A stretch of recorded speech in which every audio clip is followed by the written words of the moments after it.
away from Allah, and but Allah subhanahu wa ta'ala wants to make it even better. He calls you through 4 stages.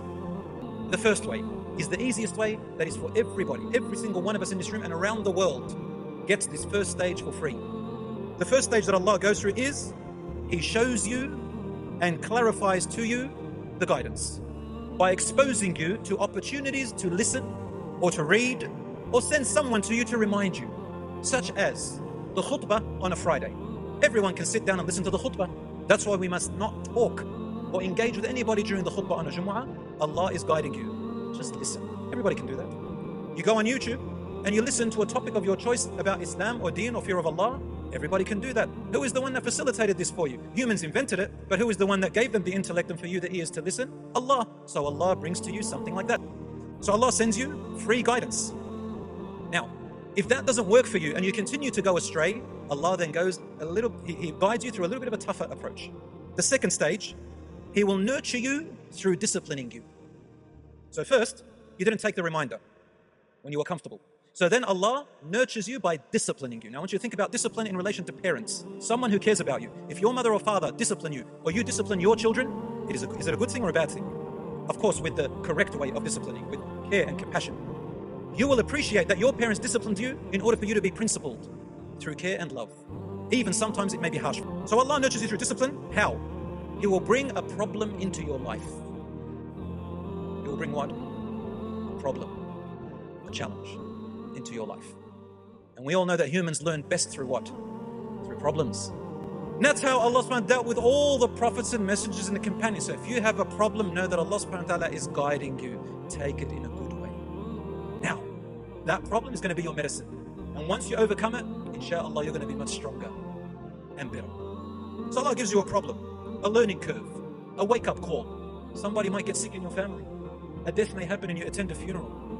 You may see somebody get run over. You may have an accident, God forbid. You may lose something. You may be tested a lot or a little bit, depending on how severe you need that guidance.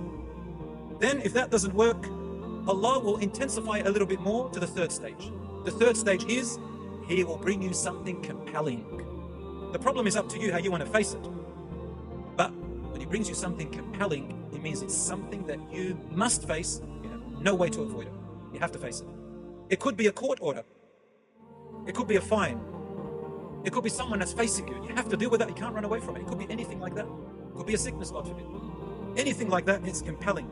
A suffering and a minor punishment. Allah says, وَلَنُذِيقَنَّهُم مِّنَ الْعَذَابِ الْأَدْنَى دُونَ الْعَذَابِ الْأَكْبَرِ لَعَلَّهُمْ يَرْجِعُونَ. Allah says, and we shall surely let them taste a little bit of punishment or a little bit of hardships in this world. And Allah calls it adna, which means the lower test, before the bigger test, the bigger punishment comes. Why? Allah says, لَعَلَّهُمْ يَرْجِعُونَ, in the hope that they will return. So why are little punishments happening to you in this world? In the hope that you may what? Return. So you can stand up again.